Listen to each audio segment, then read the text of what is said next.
Programa ADV Jus. Oferecimento Qualisystem Informática. Automação e serviços para a área do direito. 3234-2720. Olá, meus amigos do ADV Jus. Estamos chegando com mais um novo programa. E como sempre, já começo agradecendo a você que me acompanha sempre através da TV RP Canal 9 da NET, das redes sociais, do Facebook, do Instagram e também através do nosso site, o advjus.net. Muito obrigado pela companhia, aliás, pela companhia de sempre, ok? Hoje, com imensa satisfação, nós estamos recebendo aqui em nosso programa a doutora Ana Cândida Arruda. A doutora Ana Cândida Arruda é minha colega advogada, mestre em Geociências e sócia da banca Dias Campos e Arruda Sociedade de Advogados, sediada aqui mesmo em Ribeirão Preto.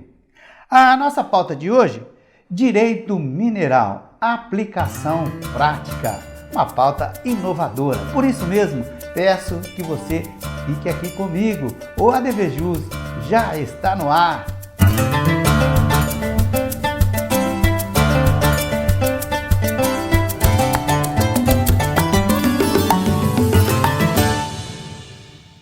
Doutora Ana Cândida, muito obrigado pela presença comigo aqui hoje no nosso programa.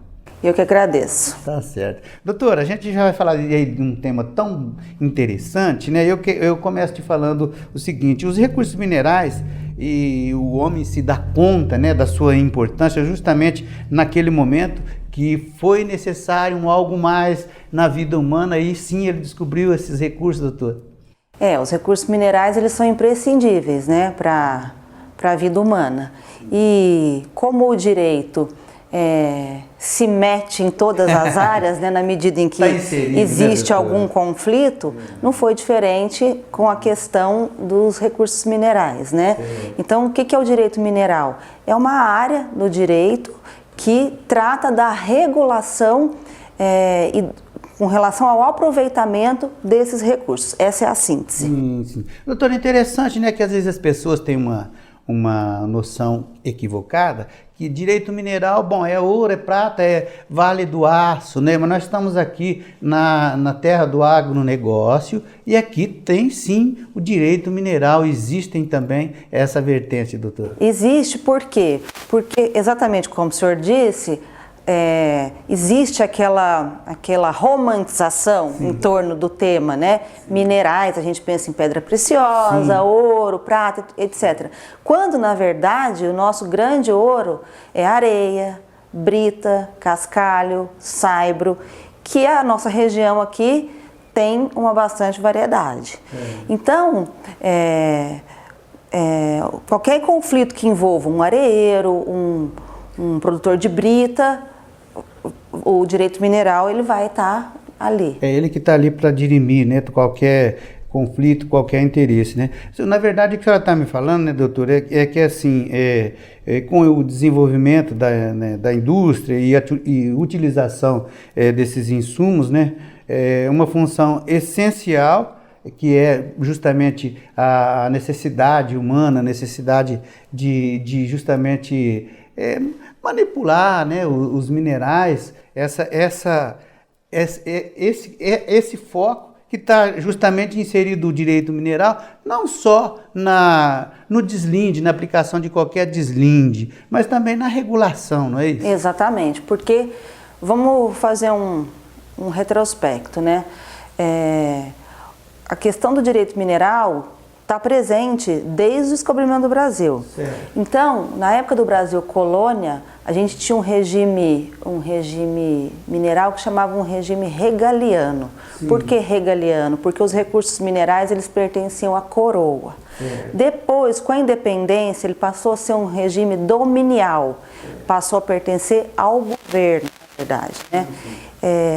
E com a Constituição de 34, teve uma mudança. O bem mineral passou a fazer parte do solo. Então, o dono da terra passou a ser o dono do solo. E isso mudou a partir da Constituição de 1891, que trouxe o chamado regime fundiário. O que significa isso? O dono do solo também é dono do recurso mineral. Depois da Constituição de 34, voltou para o regime chamado concessional, que é o que a gente tem hoje. Com a Constituição de 88, em que seu artigo 20 fala que os bens minerais são de propriedade da União. Né? E as jazidas em lavra ou não, que está no artigo 176, é parte distinta do solo. Então, a partir disso, começam todos os problemas possíveis e imaginários. Doutora, agora falar assim de uma parte um pouco mais técnica, né? A senhora fez muito bem aí essa escalada, né, da aplicação do direito mineral e surgimento.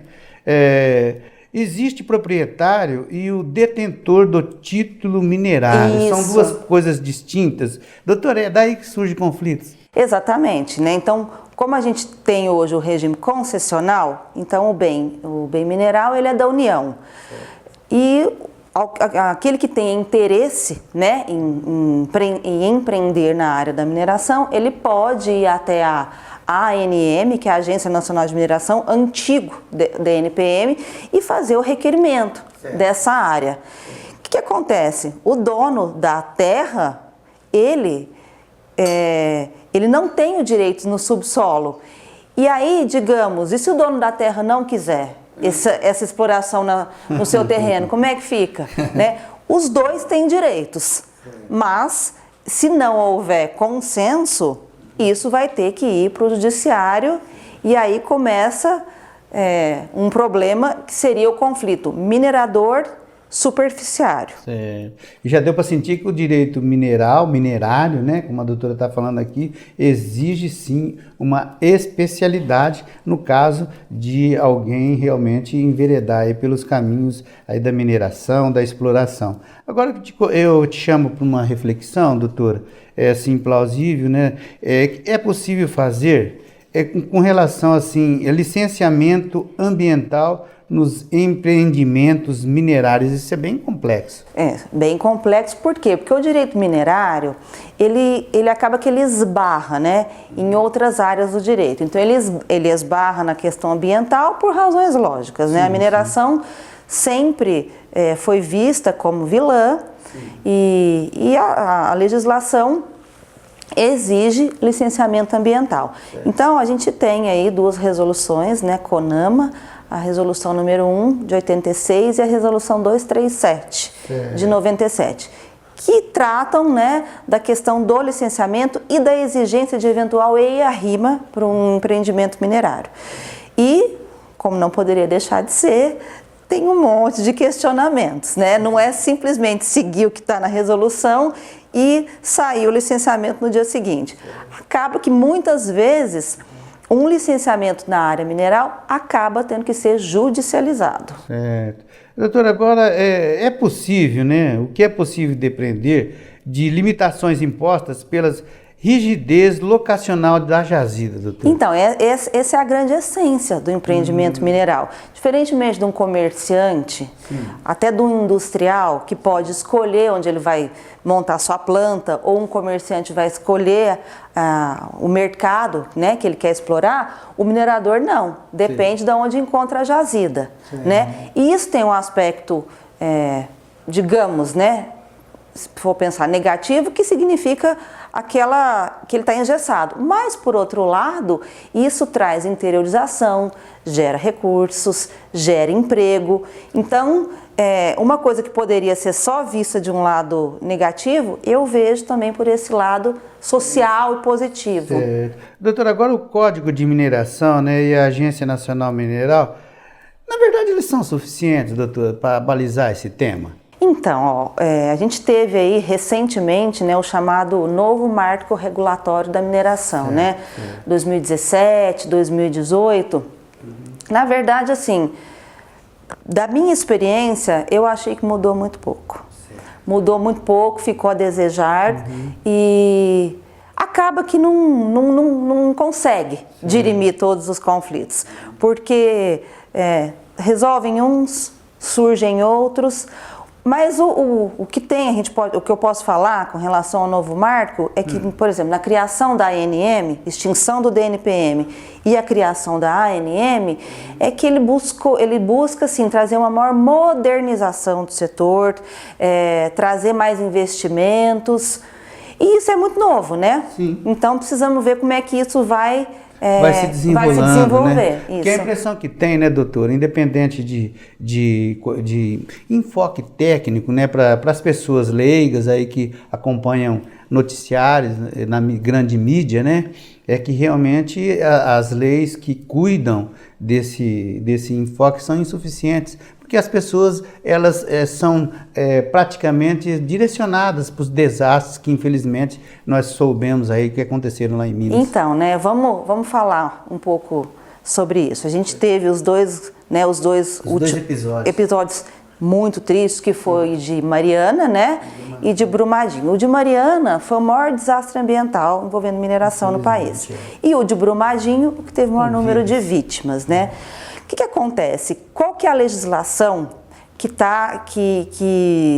o advogado mineral teria que saber para questões desse tipo? A gente tem a lei que é a Política de Segurança de Barragens, Política Nacional de Segurança de Barragens. Essa lei ela é de 2010 e ela traz, assim, um enfoque até nós advogados, se formos ler essa lei, a gente vai achar ela um pouco árida, porque ela é muito mais voltada para o engenheiro, para o geólogo, para aquele que está ali na parte técnica da mina, do que para nós. Mas o que dá para perceber a lei exige uma série de procedimentos que, em tese, teriam que resguardar as pessoas e o meio ambiente. Então, se não aconteceu, quem sou eu para fazer julgamento? Não é o caso. Mas a gente tem uma legislação. É verdade. Seguimos, né, doutora? Seguimos a legislação. É isso aí. Meus amigos, um momento importante aqui em nosso programa é a participação do ADV Especial. Confira. Olá, sou Alessandro Rojas, advogado com atuação na área do direito civil e Código de Defesa do Consumidor. Nessa primeira participação, falarei da sua importância no resgate e preservação dos direitos nas relações de consumo. O Código de Defesa do Consumidor traz diversos direitos ao consumidor, elencados em seus dispositivos, o que acarretará várias obrigações aos fornecedores de produtos e serviços. Entretanto, esse regramento visa não somente a proteção ao consumidor propriamente dito, mas também abrigar a relação de consumo para que se desenvolva sem atritos, de forma tranquila e sem percalços. Os consumidores gozam de diversos direitos e também deveres. Como exemplo, podemos citar o dever de utilizar corretamente produtos e serviços que adquire. A empresa, observando os ditames do Código de Defesa do Consumidor, terá uma relação de consumo com seus clientes sadia, evitando assim conflitos desnecessários e, por vezes, esses são passíveis de prevenção. Assim, a busca do fornecedor por oferecer um produto ou serviço de qualidade deve passar, em princípio, por um conhecimento aprofundado acerca dos dispositivos legais de proteção ao consumidor. Esse conhecimento acerca da legislação consumerista levará o fornecedor de produtos ou serviços a um patamar de sucesso alcançado por poucos, pois assim evita-se a geração de prejuízos desnecessários com demandas que poderiam ser evitadas. A geração de passivo desnecessário pode vir de consumidor que se utiliza do Código de Defesa do Consumidor para levar vantagem. Entretanto, caso o fornecedor de produto e serviço esteja bem assessorado acerca da legislação consumerista, conhecendo a fundo tais dispositivos de lei, bem como os aplicando de forma adequada, tais prejuízos podem ser evitados, mantendo-se a saúde financeira de seu negócio. Portanto, o Código de Defesa do Consumidor visa a proteção integral do consumidor, mas se bem utilizado pelo fornecedor de produtos e serviços, pode ser um aliado na relação com seus clientes, trazendo credibilidade para si, gerando uma estabilidade do negócio e, consequentemente, o sucesso desejado. Lembre-se, em caso de dúvidas relativas ao consumo, você deve sempre procurar seu advogado de confiança. Sou Alessandro dos Santos Rojas e estarei em breve com vocês aqui no ADV Especial. Certo, vamos fazer um ligeiro intervalo, aqui é rapidinho, voltamos já já, aguarde por favor. Quali System Informática. Oferecemos o melhor para você em serviços de tecnologia. Apresentamos o Legali Web, perfeito para qualquer tipo de advocacia. Também o Quali Saúde, controle total em gestão de planos de saúde. E disponibilizamos sistemas e integração, suporte técnico e muito mais. Quali System Informática, 20 anos de experiência. Consulte-nos. Arcângelo Imóveis, venda, locação e administração. Compromisso e confiança. Arcângelo Imóveis.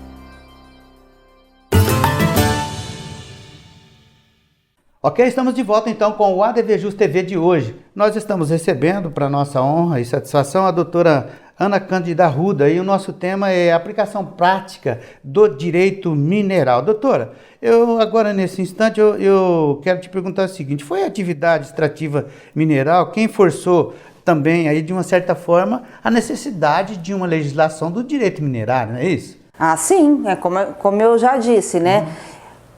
Que a gente aprende lá nos primeiros anos da faculdade. Onde existe conflito de interesse, o direito atua, né? Então, na medida em que os recursos minerais eles foram sendo mais utilizados e ficando mais sofisticados, o direito acompanhou essa vertente. É verdade. E tem pessoas que às vezes imaginam que nós estamos falando aqui de implicações somente envolvendo empresas, né, doutora? Mas existem questões trabalhistas importantes e, inclusive, ali são de uma forma específica para aqueles trabalhadores. A mesma coisa acontece com a aposentadoria para trabalhadores também da mineração. Exatamente. A mineração ela é tão específica e ela é tão visada, né? Que na questão previdenciária, o minerador o mineiro, né, que trabalha na mina subterrânea, ele aposenta ou com 15 ou com 20 anos. E o trabalhador isso falando de questões previdenciárias, não vou me alongar porque não é minha área, mas só para saber que existe uma regulação específica. E na questão trabalhista, o mineiro que trabalha na mina subterrânea, ele não pode exceder 6 horas de carga diária, né? Então, quer dizer, existe a preocupação não só com a questão comercial, mas com a questão do recurso humano que está envolvido ali na atividade minerária. Certo. Doutora, e da mesma forma que às vezes a gente imagina que falta um pouquinho mais de subsídio, né, para o nosso dispositivo, para as nossas leis, abordar temas relativos à mineração, e com relação, né, a esses direitos aí dos mineiros, a gente sabe muito bem que é uma atividade sofrida. A senhora acha que a lei está aparelhada ou também é mais ou menos? A lei, em tese, ela é linda, né? Sim. Eu sempre acho ela linda. Sim. A questão não é o que está no papel, né? A questão é o que está na prática. Vide a questão do Brumadinho e a questão de Mariana, né? Infelizmente. Então, né, não dá para falar que está aparelhado. Certo. E será que também, nesse sentido, também o julgador também, ele vai ali também a roldão, né, doutora? Exatamente. Assim, salvo algumas comarcas, algumas regiões que têm a atividade mineral bastante desenvolvida, poderia citar, assim, Minas Gerais e tudo mais, nas comarcas em que isso não é uma constante, eu já tive bastante problema. Por quê? Porque a tendência é olhar o direito minerário e não ver a essência dele, né? E acabar tratando como se fosse um conflito entre duas empresas. É o que a gente está falando aqui desde o início, né, doutora? Exige sim uma especialidade. Exige sim uma especialidade. Agora, qual a linha que a senhora traça, né? Que pode ser uma linha de sinergia, doutora? Que linha que é possível traçar, né? Entre o direito minerário e o direito ambiental. Essa linha é tênue. Sim, né? Porque qual que seria o maior problema da mineração? Seria a questão ambiental. Por quê? Porque mexe no solo, mexe na vegetação, mexe no espaço. Então a gente tem lá um lugar, uma área, né? Que ela está preservada, mas que ela tem ali uma jazida considerável. Quer dizer, o que tem que ser feito é um trabalho, a meu ver, né, que possa ser feita essa extração, mas de maneira sustentável. E né? é possível, doutora? É possível. É possível. É possível, sim. A extração mineral conciliada ali com a preservação ambiental, a senhora acha que é possível? É possível porque para o órgão ambiental dar o licenciamento, o minerador ele tem que fazer um planejamento não só do início da atividade dele. Esse planejamento vai até o fechamento da mina, que pode durar, assim, uma mineração pode durar 50 anos, 100 anos, depende da exaustão, né, da área. Então, exige todo um planejamento. Hoje a gente tem a questão do EIA-RIMA, né, que é um estudo bastante complexo, bastante sofisticado, né. Então, tem como sim. Eu defendo muito essa tese, sabe, que a gente precisa do recurso mineral, a gente precisa disso para gerar divisa, mas a gente tem que olhar para o meio ambiente. E é possível sim. A senhora acha que quando é solicitado ali, né, às vezes uma empresa poderosa, porque estão ali em jogo, né, muitos e muitos empregos, né, que envolve também a questão social, né, e é solicitado aquela permissão de exploração, a senhora acha que às vezes essa questão que eu falei, a questão social, ela às vezes, para quem vai conceder, ela pesa também mais, às vezes, inclusive até do interesse comercial? Deveria, né? Porque o meio ambiente, quando a gente fala como um todo, a gente pensa em vegetação, em água, em ar, mas tem o meio antrópico. Quer dizer, né? Tem o homem que está ali, né? Envolvido. Então, tanto o homem que está ali trabalhando naquele empreendimento, como quem está em volta, no entorno, né? De repente, pessoas que vão perder residência, que vão perder área de terra. Então, tudo isso tem que fazer parte do plano. Para que seja sustentável, tem que olhar o meio ambiente de uma maneira holística, vamos dizer assim. Certo. Então, é aí que a senhora fala, às vezes aquele que vai conceder, dependendo da localização, que se não for também uma localização que costumeiramente exerce essa atividade, ou essa atividade está atinente, está presente ali, é onde que pode surgir os equívocos. Exatamente. E aí, né, o advogado que é da área, que se especializou e que tem experiência, a gente pode entrar para tentar dirimir aquele conflito, né, de maneira a que fique bom para todo mundo. Doutora, agora, nesse viés, né, da importância do profissional da área do direito minerário, o advogado, no nosso caso aqui, evidentemente que na hora que surgem conflitos ali, ele realmente tem que fazer o melhor para a defesa dos interesses de quem o contratou, né?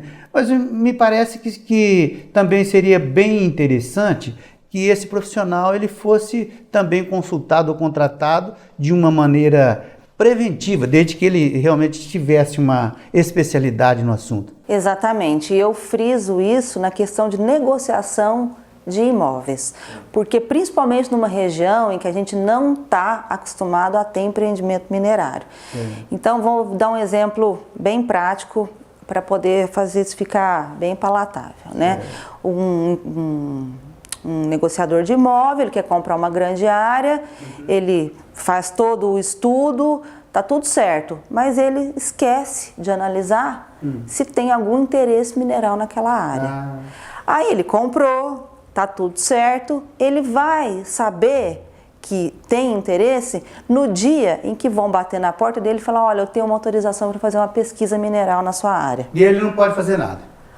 Aí, porque o solo pertence para o Estado. Exatamente, aí ele vai ter que seguir o que está na legislação, né? Então, uma coisa que, de repente, se ele tivesse visto antes, isso poderia até agregar valor para o imóvel dele. Sim. Então, olha, eu vou comprar um imóvel que eu tenho aqui, inclusive, uma jazida nele. Então, eu posso saber, eu posso escolher, o que eu vou fazer com esse terreno? Eu vou fazer um loteamento, vou construir casa, ou eu vou explorar, né, essa jazida? Ele corre, faz o pedido de pesquisa e consegue a prioridade da área, certo? Porque pelo fato dele ser dono do imóvel, isso não garante a prioridade para ele.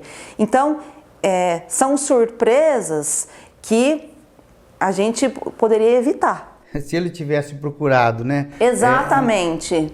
Quer dizer, colocar mais esse item numa due diligence, né? Para analisar a viabilidade daquele negócio dele. Então, porque de repente ele comprou um imóvel, pagou caro, De repente, crente que ele estava fazendo um excelente negócio, de repente ele vê que ele entrou numa furada por não ter consultado alguém especializado. veja só a importância do profissional especializado. Meus amigos, mais um ADV especial dentro aqui do nosso ADV Jus TV de hoje. Confira.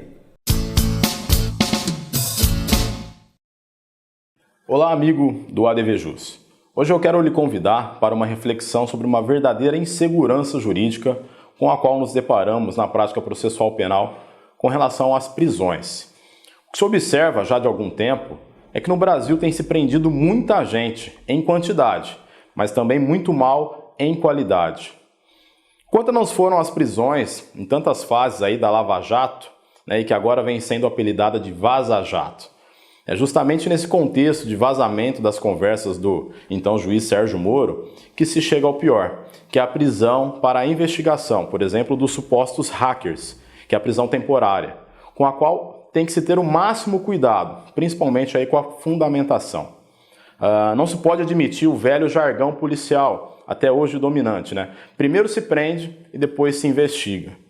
Isso porque essa prisão temporária, de 5 ou 30 dias, né, como autoriza a lei, mas ainda que por um só dia, é um efeito doloroso do processo penal que jamais poderá ser revertido, não só para o investigado, mas também para a família.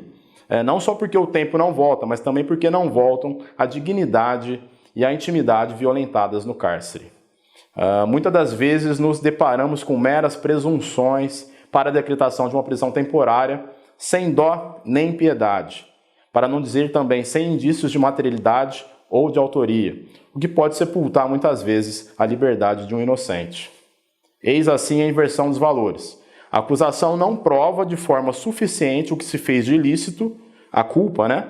Cabendo então ao averiguado a demonstração da sua própria inocência, desdobrando-se em produzir prova negativa de que nada fez de errado.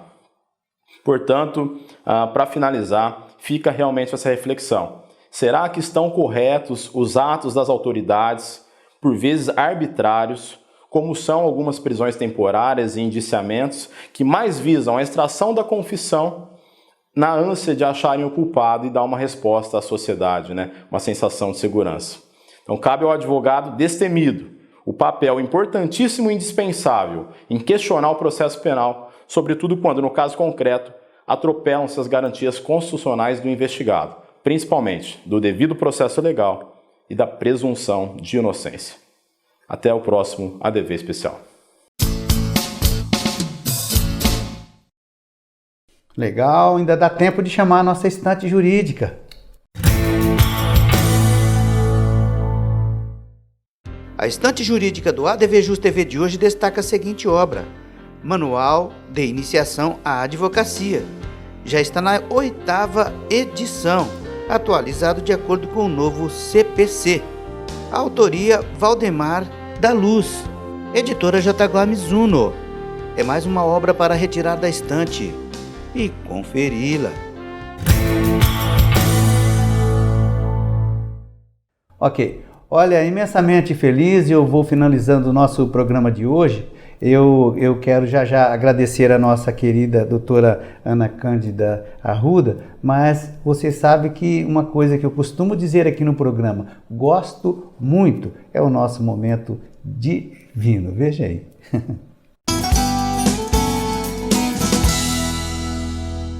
Vinho Dante Robino Malbec 2018. Vinho tinto de cor vermelho vivo com reflexos violáceos. No olfato, especiarias e notas vegetais de gramíneas e arbustos. Paladar frutado e repleto de cerejas, ameixas, incenso e chocolate, com uma pitadinha de noz moscada. Uva Malbec é produzido pela vinícola Dante Robino, região de Mendoza, Argentina.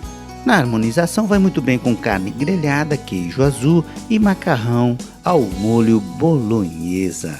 Uma delícia! Aproveitem! Tchim, tchim! Legal. Doutora Ana, eu fiquei imensamente feliz com a sua presença hoje, com um tema tão relevante aqui no ADVJus TV de hoje. Muito obrigado a sua presença. Eu que agradeço mais uma vez. Tá certo. Legal. Olha, meus amigos, vocês podem rever esse programa com a doutora Ana, eu realmente recomendo. É só vocês acessarem o nosso site, que é o advjus.net. Inscreva-se em nosso canal do YouTube e tenha acesso a todo o conteúdo do nosso portal. É youtube.com/advjus.net. ADVJus, tô ligado. ADV especial, venha fazer parte, você também. Fico por aqui, prometo voltar breve com um programa inédito. Forte abraço e até o próximo.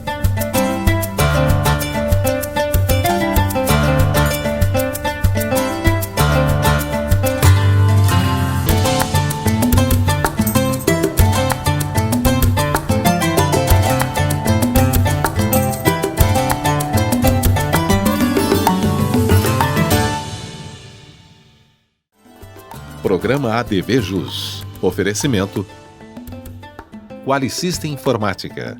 Automação em serviços para a área do direito. 3234-2720.